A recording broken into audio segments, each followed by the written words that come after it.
Hello everyone, welcome back to Moat. Today we'll be discussing Aussie Broadband and if I would buy Aussie Broadband. Aussie Broadband was just recently listed about a week or so ago and is under the ASX code ABB. So before I begin to explain why I would not buy into Aussie Broadband, it's good to just have a basic understanding before we start. So in terms of who they are, Aussie Broadband is an Australian telecommunications company formed in 2008. While it was formed in 2008, it actually began by the merger of two companies, which began in 2003. So you might have more of a longer history than one expects. In terms of what they do, they essentially provide NBN subscription plans, and those subscription plans are based on a monthly typically they're based on a monthly amount. So their revenue stream mainly comes from this, and it's a monthly revenue stream source. And they provide these plans to four main areas. These four main areas are 1. Residential homes, 2. Small businesses, 3. Not-for-profits, as well as 4. Corporate service providers. In addition to NBN, they also have a partnership with Fetch TV. So with Fetch TV, they give out mobile plans and entertainment packages. In terms of where they operate, they essentially operate all over Australia. So in all states and territories in Australia, Aussie Broadband provides, or at least attempts to provide, their services. In terms of if I would buy Aussie Broadband, essentially the answer is no, I would not buy Aussie Broadband, and there are 4 main reasons why, which I will go through in detail from now on. Of course, this is just my opinion, and there could be contrary views, and if you do have a different opinion, feel free to let me know, and I'll take that into account for my just future information. So in terms of the first reason why, it's basically that there's a lot of competition. With about 189 direct and indirect NBN service providers as at June 2020, it is quite crowded and quite competitive. Yet, despite this competition, you can see that the majority of the market share is dominated by the top 4 companies, and they have 92% market share. These 4 companies are Telstra, TPG, Optus, and Vocus. However, despite saying that, you should remember that the merger between TPG and Vodafone has occurred, so in fact, you'll need to add an extra 2% here. So that would change that 92% figure to 94%, which is dominated by the top 4 companies. And you'll see that here that Aussie Broadband is the 5th largest provider with 3.51%. Hence, this is obviously a very competitive market, with all service providers outside the top 4 working with a 6% margin share, or 6 to 7% margin share. Other than the obvious issues surrounding competition, a main problem is that the top 4 companies have substantially more resources than Aussie Broadband. So the effect of this is that there is a chance that the capital spent by these companies could occur to create a more attractive product. And what Aussie Broadband would logically do to counter this would be that they would have to increase their marketing and capital expenditure. This will overall make Aussie Broadband less profitable. Well, it will just make it more negative because Aussie Broadband at the moment is not profitable in any case, but that added expense would just make the company overall less profitable. You might be asking yourself as a natural follow-up question, does Aussie Broadband have any competitive advantage to protect itself against this? Essentially, no, not really, and that's because of what you really get out of analyzing the competitive advantages that they actually have. So the competitive advantages they have are 1, customer satisfaction. This is what they say themselves. 2, marketing and brand. 3, software and systems. So for example, their in-house customer management system. And 4, corporate and employee culture. From those 4, I don't really see a a tangible and solid competitive advantage that will protect themselves from the competition identified.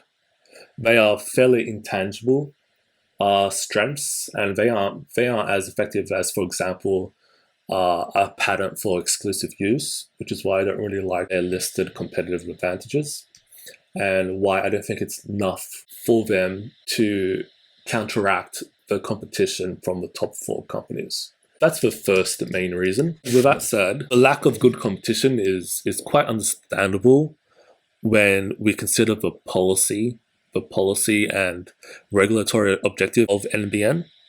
So the main goal of NBN is to enhance competition in the Australian telecommunications industry and provide a greater choice for the consumer. So what that means is that it's very consumer focused, and the benefit is for the consumer.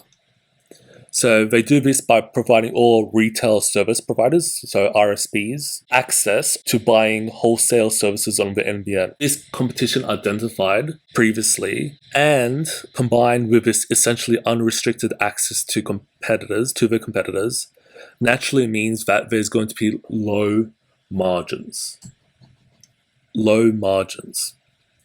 Due to, of course, the efficient and competitive effect of markets.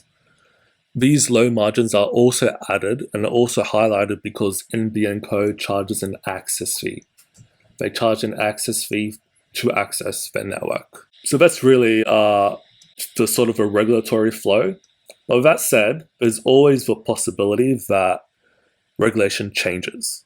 So it could change and make the margins even lower for Aussie Broadband, but alternatively, it could make it better. But I suspect that the policy goal must change before the possibility of it being better will occur. If anything, it would be just an even more promotion of competitive markets, which for Aussie Broadband would mean more competitors and lower margins and the possibility of not capturing a larger market share. That's the second reason as to why I would not buy into Aussie Broadband.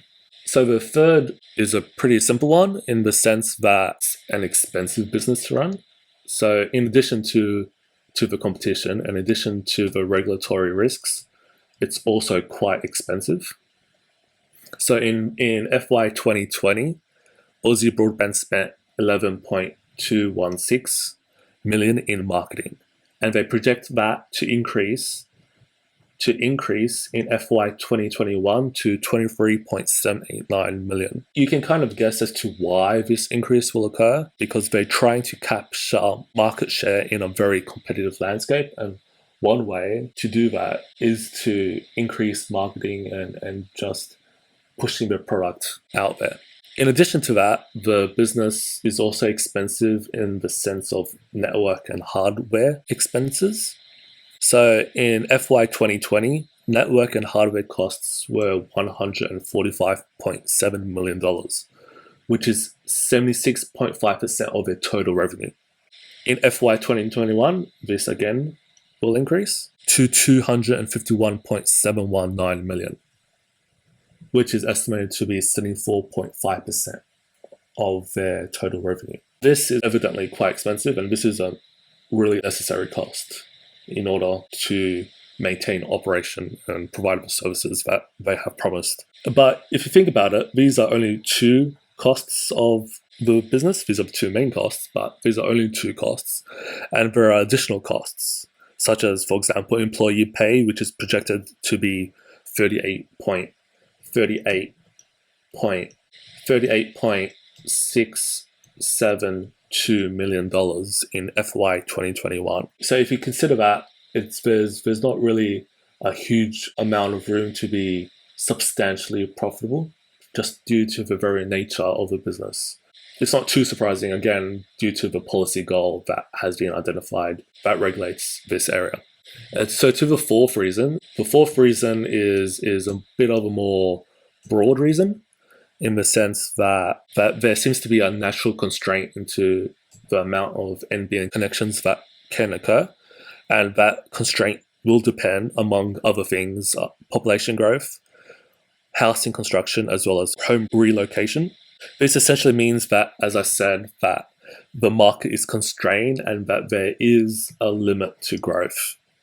This will be particularly bad for Aussie Broadband because a decline in the natural rate of growth of NBN connections means that there is an increased competition. And if push comes to shove, it's more likely that the top 4 companies that has much more resources, that has a much higher market share, will succeed and dominate over Aussie Broadband, which is still developing. So with that said, I think it's fairly clear as to where I lean, to make it very clear, to the side of not buying into Aussie Broadband.